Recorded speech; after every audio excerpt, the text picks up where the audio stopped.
Pilot say what? What? He's got the right idea. Exactly. This is the 6th episode of Pilots Say What, where we hear what pilots have to say. And we are sitting down with Hayden Hayes. I said it right. Hayden Hayes, right? Hayden It's a Hayes. cool Yes, name. sir. I don't know why. I appreciate that. Just to start it off, how long have you been at Thrust Flight as a student pilot? So at Thrust, I've been here since November. Mhm. It's currently May now. And Mhm. I've been waiting for a check ride for Oh, commercial. But yeah. I got through my instrument rating within I think I timed it 2 months on the dot. I think most people would find that interesting, and it sounds like you're at least a good student or something like that. I like to So, think so. yeah. Absolutely. Well, I wanted to know first before we get into any of those things. I wanted to know a little bit about why you got interested in aviation and if you knew anything before you even started as a student. Sure. So I feel like I have a pretty good story. Just starting out into aviation. My mom, she's a flight attendant with American. Hmm. I'm the third kid out of four, and I'm the only one out of her kids that really took out any kind of interest in Mm. aviation. But I will say it took quite a while to realize that this was the path that I wanted to go down. Oh, really? I was going through high school. I'm a 2020 graduate from high school, so I'm Hmm. 22 years old now. It was about sophomore year that I really realized that aviation was what I wanted to do. I was a band kid.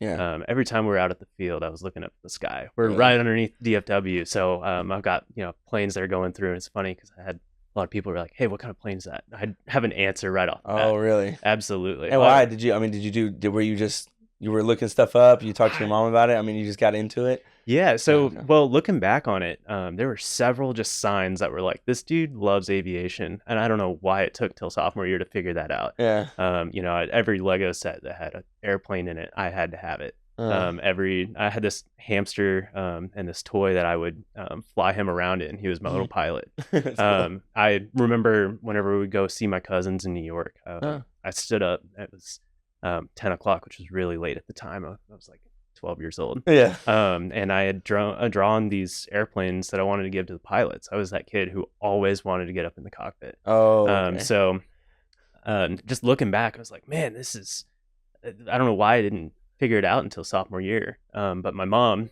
and moms do talking, right? Right. She's always talking about her kids. Uh-huh. Um, she was talking to a captain, and this captain was like, well, let's test it out.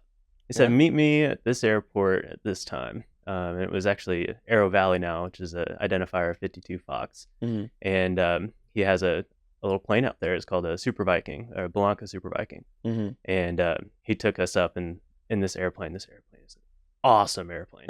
It's a super fast cruising. Mhm. It's a complex and high performance airplane. Okay. And it was wild to see that we drove 30 minutes out to this airport. Yeah. And within 3 minutes, I was flying over my house, flying over the school that I was going to, and just Mm. ecstatic And every is time. that your first time in a plane like that outside of like a commercial airline? Yeah, that was my very first flight in a small airplane. I Mm. had no idea if I was really gonna like it. I was Yeah. a lot of people will do discovery flights. Yeah. Like Thrust, we do discovery flights for people who are interested. Mhm. This was kind of cool because it was a little more personal. Mhm. I got to go up in this pilot's airplane, Yeah. and we just flying around. I had no Yeah. idea what I was doing, Yeah. but I was loving every minute of it. Yeah. So I got my second ride Yeah. in a Mooney, which is also a really sleek, fast airplane. Mhm. He had told us to meet out at the Denton airport, and we went up and we flew. And I remember this day 100%. This is really the day that set me on Like you fire. knew after this. Yeah.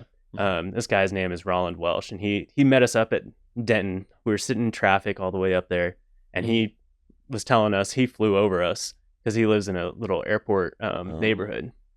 So he flew over to Denton while we're driving up to Denton. We hopped in the plane. We went north.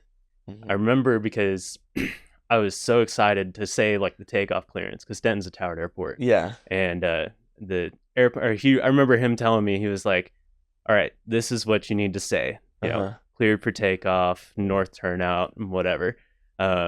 And I remember saying it on the radio for the first time. This is like my second time in a small Yeah. airplane. I'm already And they talking got on you the on radios. comms, yeah. I was like, "Wow, this is awesome. And we were finally taking off. He gave me controls and he basically said, don't fly into a cloud and don't crash the plane. That's really cool, though. I mean, after that, I mean, it would be pretty difficult to, if you enjoy an experience like that, it would be hard to forget. And you're in, how old are you at that point? I believe I I was mean, you said, 17. yeah, Yeah, like it was pretty early. yeah. So, and did you have an idea of something else that you were thinking about doing before? So before that, I jumped around on a lot of different ideas. I Mm-hmm. remember doing projects about, oh, I'm going to go and be an architect, Mm-hmm. or I'm going to be some kind of engineer. What schools are best for that and whatnot. Right. But nothing just felt right. Like I didn't Yeah. know like exactly what I wanted to do. And Mm-hmm. then that day I was like, how do I do this? That's, that I remember being in high school, and I remember we had to do a project where we had to imagine where we would be 5, 10, 15 years from at that point. And that stressed me out. Yeah. That stressed me Yeah. out more than it was supposed to be an easy project, but that project stressed me out more than most projects. And because 100%. I was like, I don't know. I don't know. And so I think that's a blessing. I mean, that's really cool to be able to know, hey, I'm interested in this and there is some sort of pathway. And what'd you do? Start Googling it? I tried to research it. Of course, like I said, I was a band kid, so Uh-huh. I was real busy. I didn't have like a lot of time on my hands. So through Hmm. high school, it just kind of stayed a dream. I was looking at what's the best path, what's going to happen, Yeah. and then like I didn't really have a good way of doing it. It's Yeah. real expensive. Yeah. I started working. Think about They that. were offering double overtime at the job I was at, so I was chugging like 60-hour weeks just trying to get as much money as I can. Yeah. And every other time that I wasn't working, I was trying to figure out a way how to spend that on flying.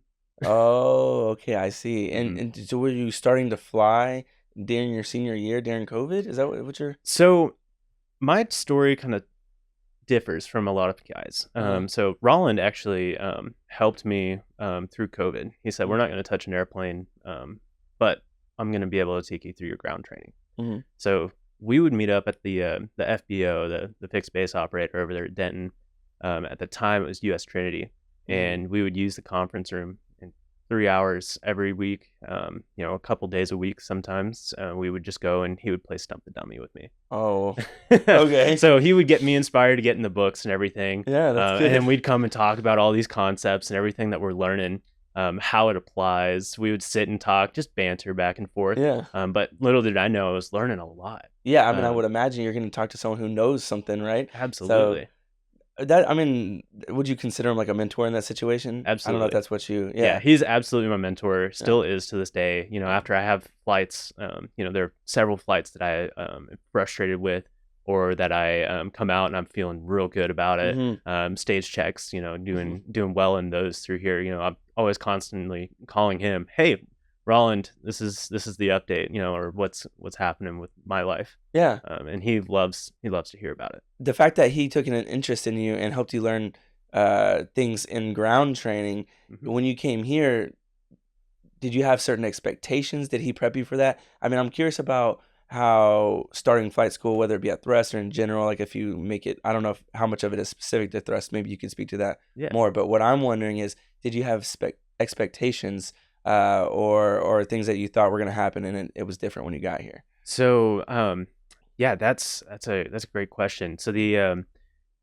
expectations that I had coming into Thrust, I really didn't know what to expect. Okay. I did know after I finished my private pilot training, I first flown with Roland, and Hmm. then I switched to another school to finish out because our schedules stopped aligning. He was working with the airline, still is. Yeah. I was working full time and going through Texas. I mean, we have wild weather. It can Yeah. be good in the morning, terrible in the afternoon, or Mhm. terrible in the morning, good in the afternoon. Right. It just depends on whenever it works out. And so once I got to that second school, finished my private, I had an idea of what we call Part 61 school looked Hmm. like. Hmm. And I liked this. I liked being in Part 61. It Hmm. was it was a good like environment. Mm. It was really nice to kind of be able to do things at my own pace. But Hmm. I'd heard all the talk of 141. Yeah. I'd love to talk to people. This is a great environment. Even my check ride DPE for private, he Hmm. recommended Thrust to me.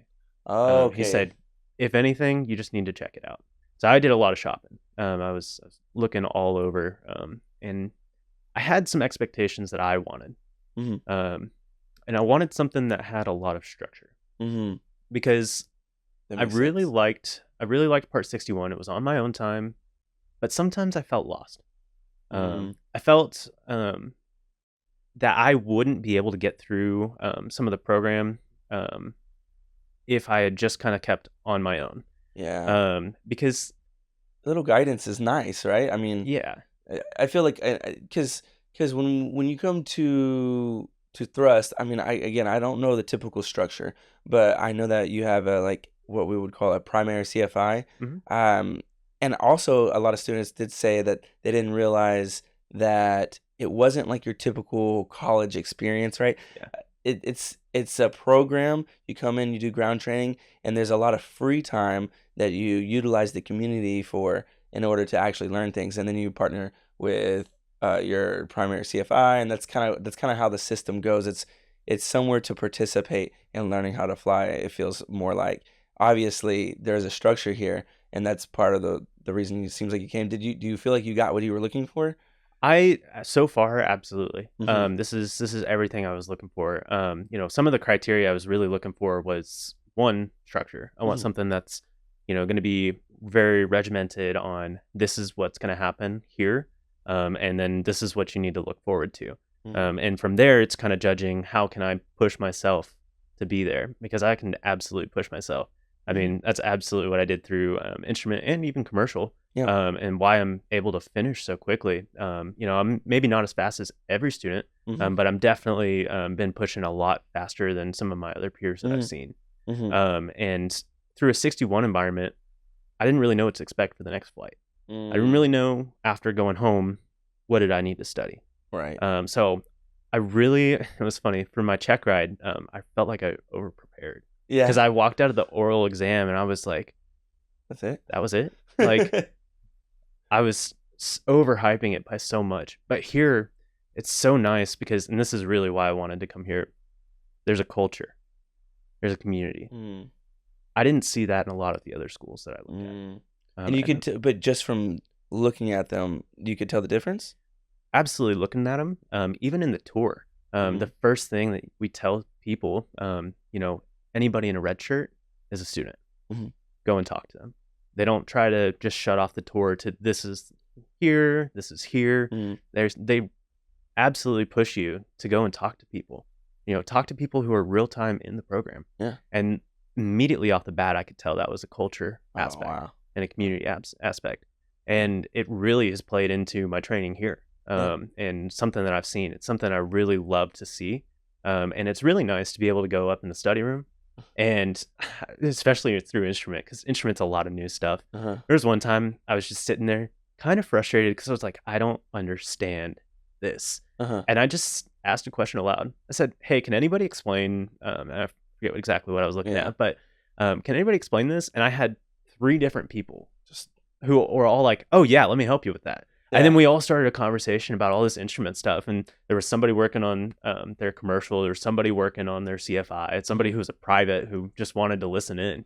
And I felt that was such a cool experience just to be here in the moment and be like getting real time answers just from people who have experienced it. They're all students. They're here with Yeah. me. So It's funny because I hear people talk about how if you want to learn something, get around people who do it. And I guess that's how, just from that perspective alone, looking at something that might be something like a part 141 versus part 61, mhm. then to me, I'm like, you need community to help you learn. Of course, you can do certain things on your own, but Yeah. there's a lot of value in the community. So it's really nice that you were able to even pick up on that enough to choose the school. I'm hoping that there's like a lot of good community opportunities at other schools, but I Yeah. I do hear a lot of people tell me, even people who have switched, some people have switched schools and they say I really like the community at Thrustlight. Yeah. So that's affirming to hear. Do you? Well, you actually answered the question. I was going to ask you that next. In what ways has it benefited you? But you just said a Yeah. study room. Do you spend a lot of time in the study room? Yeah, absolutely. And even outside of Thrust, I spend time with people who are here. Mm-hmm. I love one showing my face and Mm-hmm. kind of being in the moment. Mm-hmm. But at the same time, like I said, it's really helpful just to be around people. being around instructors. I've had instructors who stayed over there, like what they were going to be here for today, just because they were bored and wanted to teach. Like there was no benefit to it other than just helping me out. Might as well be here, Right? especially if you're just gonna hang out at home. You sometimes just hang out Yeah. at the school, and especially, I mean, you're around like-minded people. It seems like. Mm-hmm. So, as a student, I want to recap real quick just to make sure I understand and that it's clear. And not that it's. I mean, I don't know if it's necessarily important or if there's any clarification needed, but you started. Were you technically doing part 61 with Roland? Yeah, I was doing part 61 with him. And then eventually you went into. Did you get your private before you came here? Yeah, I got my private. So I started 61 with Roland, and we kind of hopped on to a part 61 school who let us use their airplanes. Okay, it's a great environment. It was awesome. It was nice to be one-on-one with Roland. Experience. He's 30 years into airlines, and he's looking at retiring soon. He's captain on the 7-3, and it's nice to get the perspective because he helped to really drive home like a safety mindset. He's very safety oriented. If it's a day that you're uncomfortable with, make the right decision. So it was nice to have that at the start. Then I transitioned to another school. It was again a part 61 school. They helped finish me out. So from there, oh, I see what you're saying. Okay. From there, I kind of felt like a sitting duck. I was like, what am I gonna do? I know I have my private now. I need to kind of boot scoot and keep going. Right? Yeah, exactly. So I started chopping. And that's when you found thrust flight. And then what do you say? A couple weeks in, you got through your commercial. So 2 months. Not commercial. I'm sorry, instrument. Yeah, 2 months from the start. I started on November 16th. Okay. I took my EOC on January 16th. Okay. So I had 2 months exactly on the dot to get through my instrument rating. Gotcha. And did you feel like you were kind of had you started training or anything like that before you started the program? Had you studied that at all? I hadn't studied a thing with instrument. I knew that it was something I needed to get into, but I honestly didn't know where to start. Yeah, no, exactly, and that's why you came, right? Yeah. And, did you do an EOC for your instrument? I did do an EOC for my instrument, and actually, it was kind of interesting. Yeah. We had a great flight. I was flying with Andrew Wickersham, and I talked to him just the other day. Yeah, he's a great guy to fly with. It was really quite funny though, because whenever we went up, we almost had to discontinue coming back in. Yeah. The regional approach was not giving us the ILS into Addison. They said unable. Tell us what you're gonna do next, essentially. Oh. Wow. And so Andrew hopped on radio and said, "We're going back to McKinney." Yeah. So we shot the last approach that I needed. And we're kind of sitting there afterwards. And I was telling him, I was like, "So that means we're going VFR back into Addison, right?" And he goes, "Yeah, it should be easy." And I said, "I've never flown VFR into Addison. Every time, all through my instrument rating, you take off, you get about 800 feet. CFI takes controls, and you put on these foggles so you can't see outside. Yeah. And my entire training through instrument, I had foggles on, even shooting the approaches back into Addison. So I had never seen it VFR. Oh, okay. So that was a different experience because that wasn't even part of the plan, right? Yeah, it wasn't part of the plan because we were gonna shoot an approach back into Addison, ideally. Yeah. And so it was really funny because he was like, "Oh, really?" He was like, "You've never?" I was like, "I didn't do my training out here. Yeah. I didn't do anything." And I'm telling you, Addison from the air can be really hard to spot if you don't know what you're looking for. It's in the middle of a city. It's in the middle of a city. It looks super urban. And it's funny because it wasn't until we're right up on it that I was like, "Oh, there it is." Yeah, exactly. And then that was actually one of the things I was reading about today. They were saying, I was watching something that talked about common mistakes that are easy to make, and just to look out for those. And I was wondering, can you think of some that people may look out for? Maybe not so much as kind of the outside looking in, but from the inside looking out, absolutely. There's been several mistakes. Like one time I forgot to trim the airplane, so I was sitting there trying to fight the airplane to hold it, whatever. And my instructor's like, "What are you doing? Yeah, what's going on here?" Or trying to plug in with the GPS. I flew 6-pack instruments the entire time. So coming into thrust, it was the same airplanes, the PA-28s. But the avionics were totally different. Yeah. I had no experience with these big glass screens that you can push all these buttons and everything. I was like, well, this is cool. how do you use it? Yeah. So Yeah. there were several mistakes that I've made kind of just learning through there. Like I said, from Yeah. the inside looking out. Because within any profession, people may not know exactly how things are working, but you're doing what you're supposed to do. It just sometimes there's a few extra steps to Right. get in there. Yeah. So avionics, I've heard that people say, "Oh, when you start working on your avionics, and it'll really help you when you're in the plane."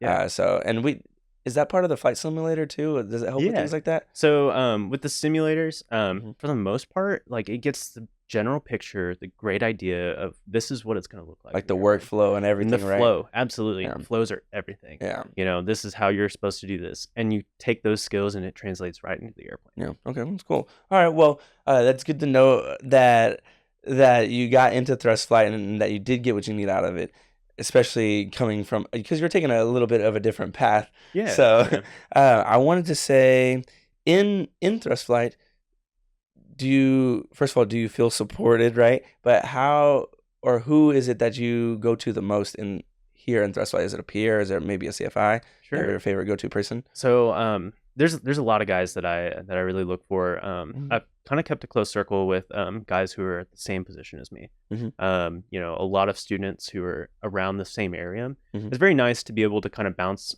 ideas back and forth, be able to study together, be able to play stump the dummy with each Yeah. other, Yeah. So yeah. and kind of just work on the same rating together. Mhm. As far as like CFIs and stuff, Clint Watson, he's my CFI right now. Mhm. Matthew Grady, some of the guys who have been around. Cole, he was on the podcast Yes, before. yes. He's a great guy to go talk to. Mhm. And honestly, any CFI who's really hanging around, I haven't met one that isn't willing to help. Mhm. So if there's any kind of question that I have or any kind of thing that I need help with, usually I can go find any CFI, and as long as they've got the time, Yeah. they're willing to help. Yeah. Okay. Well, that's one of the things I like to ask because my favorite jobs are usually the ones where I have someone I can go to ask questions. I like to ask questions. Yeah. That's how I am. I'm inquisitive, I guess. Maybe that's one reason why I'm on this podcast. I don't know. Even though I'm learning through the podcast more about aviation. I want to move to asking you a little bit about. So you're training now. Obviously, there's a little bit of a ways to go, but do you kind of have a vision of how you want to enter the industry and where you want to work or anything like that? Sure. So ideally, as long as I'm flying left seat in an airplane, that's my dream. Mhm. A dream has kind of been modified a bit as I go Yeah. through it. So the reason why I ended up here was I wanted something that's going to challenge me. I Mhm. wanted something that's going to get me done fast. Mhm. Because ideally, airlines are looking like best option. Mhm. I've had a couple people who've kind of give me a little bit of insight on That's the what I was corporate wondering. side. Yeah. I actually had a guy. His name is Mike Niebrig. He's based out of Denton, Mhm. and he took me up in his King Air. Mhm. So I got to go down to Georgetown and fly right seat back on the King Air. Nice. Let me tell you, super cool experience. Yeah. That was insane to feel the power. Like, I mean, I've got some throttle in my little 180 here. Yeah. You feel it a little bit. Have you been in an airplane yet? Yeah, I did. I went up in a Cessna In a during the Cessna. eclipse, so that's about it though. Very, can very feel- similar feeling, right? Yeah. It feels like you've got a little bit of power behind it, but Mhm. with the King Air, it just kept pulling. And throttles forward, and I was watching the airspeed, and it's clicking up tremendously. I was like, he was like, all right, there's 80, there's 100, there's 120. Go ahead and pull back. I'm like, this is all coming at me super fast. Yeah. We're off the ground and we're climbing at 130 miles an hour, or knots, really. And I was just mind blown. I was like, this is kind of a good taste. It's a different, yeah. Of what it's gonna be like, And that would is that part of what may have like made you consider more options than just going to an airline that like you were thinking before? Absolutely. That's had a little bit of play in it. Mhm. One thing to definitely consider, and this was words from another guy I had met, especially with the corporate side of things. If you're going to be the PIC on corporate side, Mhm. if something were to go wrong with the airplane, you're in charge. Mhm. You're telling people what to do. Yeah. Trying to make calls for maintenance, trying to make calls for whatever that looks like. On the airlines, you can kind of tell the maintenance guy, hey, this is an issue. And then they're going to figure it out. Right. So the structures are way different. Sense of responsibilities and things like that. Mhm. Mhm. Interesting. Okay. Well, so right now that you've started talking to more people in the industry, it's kind of opening up your idea of what to think about. And so you're not really sure right now, right? You just know Yeah, you want to do it, obviously, but absolutely. you said as long as you're in the left seat when they're playing, you're good, right? I'm good, right? Okay, cool.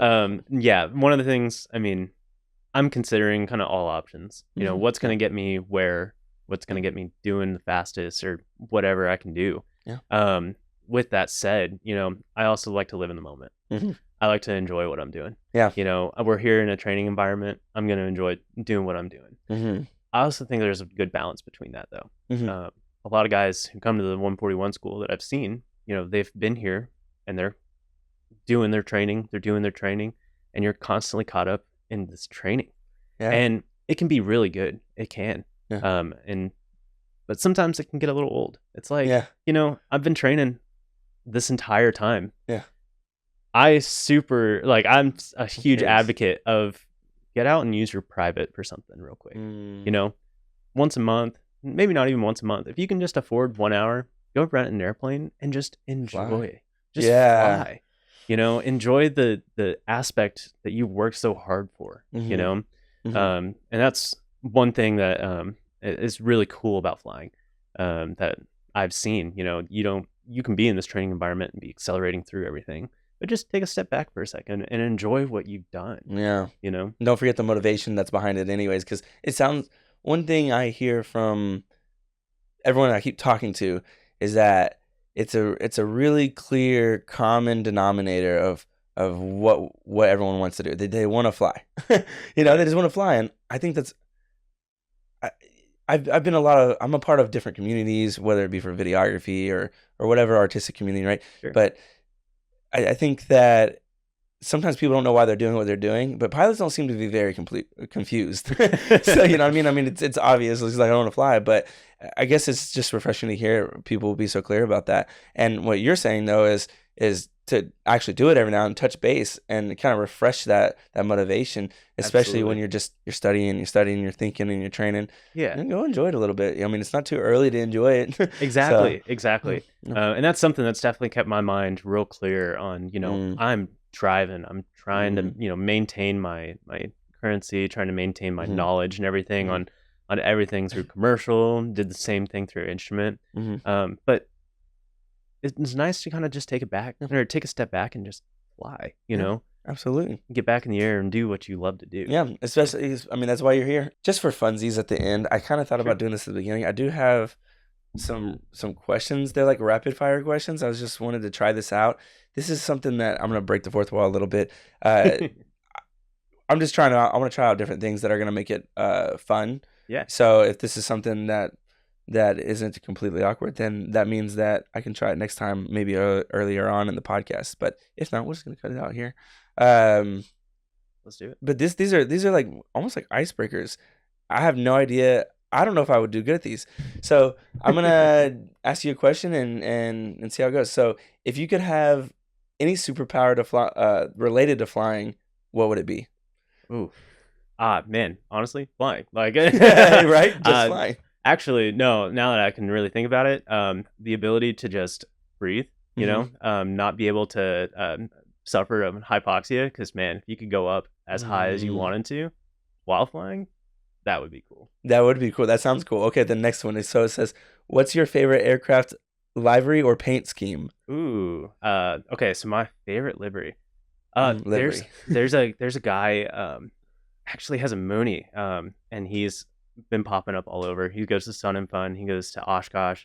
Oh, okay. He's got a Mooney that's like got this rainbow like triangle like real painted scheme on his thing, and it goes Hmm. from red to purple and blue Like and like, orange. but it's like a scale, like it's a stepless scale. Like it's not like Well, it's like all these geometric shapes, oh, and it's really cool because it's all different it's a paints, pretty unique everything. one. Yeah. Yeah, Other than that, I something like that's that. super iconic, 7.3, the old American scheme. I love to see it, and it's not the one that they had changed recently, the very old one, like Hmm. the retro Hmm. retro.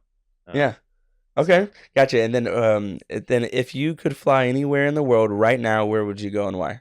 ooh, that's a good question. Yeah. I gotta say, I want to go up to Alaska. Yeah. Yeah, one of my dreams. I want to see the Northern Lights. Me And too. I've loved to go up there and experience the Northern Lights in the sky in an airplane. Yeah. I don't know how feasible that is, but Right, I like what would are the love to do rules there? that. Right, and not to mention, up in Alaska, you can do a lot of seaplane stuff. I would love to fly a seaplane, go land on a I'm random gonna lake. have to talk to you again and see what kind of research you've done. You need to make. You should work on that. I like that. Yeah, absolutely. Yeah. So that's a huge dream of mine. I would love to go to Alaska right now. What's your favorite in-flight snack or meal? In-flight snack or Do you have meal? like I don't know if you've flown enough to at the airlines, but Honestly, yeah. honestly, probably a protein bar. Yeah. I don't like to be real messy. Yeah. So I know some people love like Cheez-Its or Goldfish, and those are great snacks. But they make But in the nice. airplane, I need something that's real contained. You know, Yeah, I I don't hear want to you. be making a mess, dropping chocolate or something on Yeah. myself. Cheeto dust fingers. Especially. I am a sucker for Cheez-Its, I'm not gonna lie. Yeah. I even almost anywhere. Like I break my rules. Like I eat them where I don't. I'm like I try to be pretty clean about when I'm eating, but I'll eat cheeses anywhere. Yeah, I right. love Cheez-Its. I'm gonna have to get some later. Okay. I'm just gonna make sure. I think I had like 3 more, but I think I was gonna save those. Well, that's all I have for you, really. I'm hoping that people are finding value in this and gaining insight from our conversations. Thanks again, Hayden Hayes, for joining us on the 6th episode of Pilots Say What. If y'all are enjoying these conversations and you do see insight here, please do subscribe to our YouTube channel. Feel free to go to thrustflight.com or even give us a call if you want to know more about our program. Otherwise, keep tuning in and we'll see you on the next episode.